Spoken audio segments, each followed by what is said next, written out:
बिस्मिल्लाहिर्रहमानिर्रहीम अस्सलामु अलैकुम रहमतुल्लाह। 8 फरवरी 2024 के जो इंतखाबात हुए, तसव्वुर तो ये किया जा रहा था, ख्याल तो ये था कि पाकिस्तान के अंदर इंतखाबात एक मरतबा हो जाएं, उसके बाद स्टेबिलिटी आ जाएगी। तो स्टेबिलिटी आने की बजाय, इस्तेहकाम आने की बजाय उल्टा पाकिस्तान के अंदर अदम इस्तेहकाम, शोर शराबा, धांधली के इल्ज़ामात और पाकिस्तान के अंदर एमरजेंसी, मार्शल लॉ जैसी बातें, बराह रास्त फ़ौज के टेक ओवर करने की बातें शुरू हो चुकी हैं। देखें, इमरान खान ने तो 2 साल पहले ही बता दिया था कि आपने अगर मेरी हुकूमत को ना बचाया। इमरान खान ने उस वक्त की इस्टेब्लिशमेंट जनरल बाजवा को इस हवाले से आगाह किया था कि ये जो साजिश हो रही है इसको रोकें। मैं इलेक्शन करवाने को तैयार हूँ। मैं आज ही अनाउंस कर देता हूँ कि इलेक्शन पूरे मुल्क के अंदर होने चाहिए। अवामी अदालत में जाते हैं, जो जमहूरियत का हुस्न है उसके मुताबिक जो भी आवाम फैसला करेगी वो आके हुकूमत बना ले। लेकिन इमरान खान की बात को नहीं माना गया और पीडीएम का जो टोला है वो मुसल्लत कर दिया गया। तो उसने पाकिस्तान की तबाही और बर्बादी इतनी फेर दी कि आज तक पाकिस्तान के अंदर जो इस्तेहकाम है वो पाकिस्तान को नसीब नहीं हुआ। अब मुल्क इस वक्त बड़े खौफनाक और ख़तरनाक सूरत हाल से दो चार हो चुका है और बड़ी ख़तरनाक सूरत हाल की तरफ जा रहा है। ये इंतहाई अहम तरीन मामला है, इसको आपने समझना है। देखें, जनरल आसिम मुनीर ने चार्ज संभालने के बाद उन्होंने पूरा कंट्रोल तो संभाल लिया था मुल्क का, इनडायरेक्ट डिफेक्टो टाइप। लेकिन जो निगरान हुकूमत और पीडीएम हुकूमत है वो शदीद तरीन नाकामी के बाद इतने रिज़ल्ट और नताइज नहीं दे सकी जो समझा जा रहा था कि ये पाकिस्तान के हालात वाक़यात को ठीक कर देंगे। आज सऊदी अरब, यूएई, चाइना, अमेरिका, यूरोपियन ममालिक बहुत सारे वो इस बात के ऊपर वज़द हैं कि एक तो पाकिस्तान के अंदर स्टेबिलिटी कायम की जाए और स्टेबिलिटी की सूरत में हम पाकिस्तान में इन्वेस्टमेंट करने को तैयार हैं। और साथ में कहते हैं कि आपने पाकिस्तान के अंदर जमहूरियत लानी है और जमहूरियत में जिसको मैंडेट मिला है उसको आपने मुंतखब करना है। अब मैंडेट तो वाज़ेह है, पूरी दुनिया को पता लग चुका है कि इमरान खान को मैंडेट मिला है, इमरान खान को 2/3 मेजॉरिटी मिली है, इमरान खान के पास अवामी मैंडेट, अवाम की ताकत और अवाम की पावर है। और ये अब पूरी दुनिया के मीडिया ने इसके ऊपर रिपोर्ट किया। जब पूरी दुनिया का मीडिया रिपोर्ट करता है तो इसका मतलब है कि पूरी दुनिया इस बात को तस्लीम कर चुकी है और इस बात का एतराफ़ कर चुकी है कि इमरान खान असल में हुकूमत बनाने की पोजीशन में आ चुका है और इमरान खान इस मुल्क का वज़ीर आज़म है। लेकिन यहाँ पर जो शरीफ ख़ानदान और जरदारी ख़ानदान है वो इस बात के ऊपर तुला हुआ है कि हमने मुल्क के अंदर इस्तेहकाम नहीं लाने देना, मुल्क के अंदर हमने सियासी अफरा तफरी कायम रखनी है, मुल्क के अंदर इंतशार, खलफशार और खाना जंगी की तरफ लेकर जाना है। शरीफ ख़ानदान ये सिर्फ इस मकसद के लिए कर रहा है कि उनके हाथ से इक़्तिदार ना चला जाए, उनके हाथ से पावर ना चली जाए और अपना शरीफ ख़ानदान इस तरह से ओहदों की बंदरबांट करना चाहता है कि ऊपर कहता है कि नवाज़ शरीफ ने कहा है कि ऊपर चाचा वज़ीर आज़म होगा यानी कि शहबाज शरीफ, और नीचे उसकी भतीजी मरियम नवाज़ वज़ीर आला होगी। सिंध के अंदर आसिफा भुट्टो वज़ीर आला सिंध होगी या आसिफ अली ज़रदारी की बहन फरियाल तालपुर वज़ीर आला होगी। तो ये तो ख़ानदानी और मौरूस की सियासत का हाल है और हशर है। मौलाना फजल रहमान कहता है कि मेरा बेटा या मैं बलूचिस्तान की हुकूमत को संभालें और मुझे सदर बनाया जाए।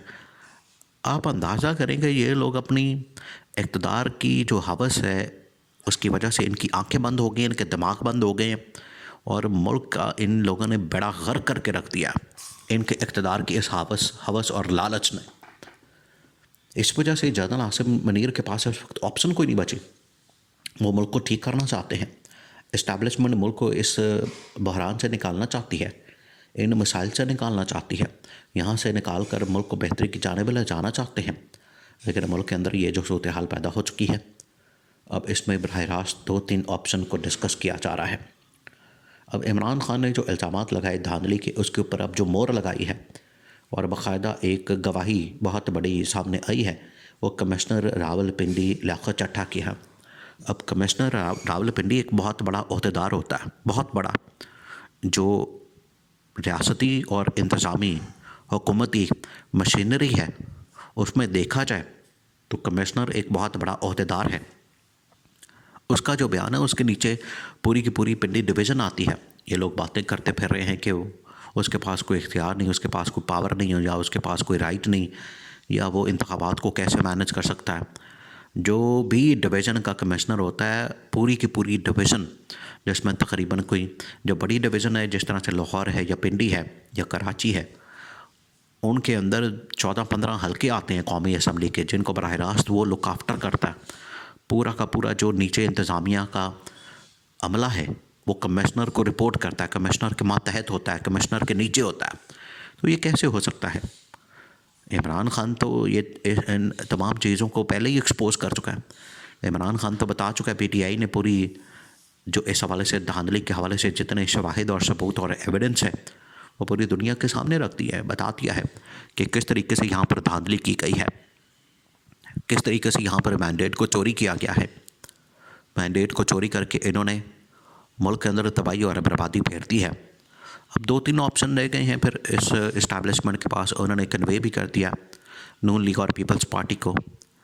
उन्होंने कहा है कि अगर इस वक्त स्टेबल गवर्नमेंट नहीं बनती, स्टेबल हुकूमत नहीं बनती, फिर हमें मजबूरन आके मुल्क का कंट्रोल संभालना पड़ेगा, यानी कि बराह रास्त फिर मार्शल लॉ लगाना पड़ेगा। दूसरी उसमें ऑप्शन ये है कि अगर ये लोग नहीं आते, मुल्क के अंदर स्टेबिलिटी नहीं आती और जो पीटीआई की जीती हुई सीटें उसको वापस नहीं की जाती और वो हुकूमत नहीं बनाते, तो मुल्क के अंदर अगर ये इस तरह की अदम इस्तेहकाम वाली हुकूमत नून लीग और पीपल्स पार्टी की आती है, तो फिर उस सूरत में बेहतर है कि एमरजेंसी नाफिज कर दी जाए मुल्क के अंदर और ये जो निगरान सेटअप है उसको कंटिन्यू किया जाए, इसको आगे चलाया जाए। क्योंकि ये मज़ीद इस तरह की आप मुल्क के अंदर अदम इस्तेहकाम वाली सूरत हाल को बर्दाश्त उसका मुतामिल नहीं हो सकता, मुल्क अफोर्ड नहीं कर सकता। मुल्क की मुआशी सूरत हाल बदतरीन सूरत हाल इख्तियार कर चुकी है।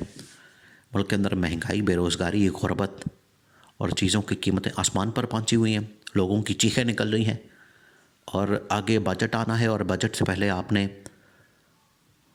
अप्रैल मई के अंदर IMF को 26 अरब डॉलर्स की जो किस्त है वो वापस कर दी है और मुल्क के अंदर 1 रुपया नहीं है। ना सनतें चल रही हैं, ना इकॉनमी चल रही है, ना कारोबार चल रहा है, ना रोज़गार चल रहा है। तो इस तरह से तो मुल्क नहीं चलेगा। जो अगर इस तरह से चलाना चाहता है ये शरीफ ख़ानदान, जरदारी ख़ानदान, तो ये खाम ख्याली में है। तो इस्टेब्लिशमेंट ये फ़ैसला कर चुकी है, डंडा आ गया है कि हुकूमत बनाए और मुल्क चलाए और इमरान खान का मैंडेट वापस किया जाए।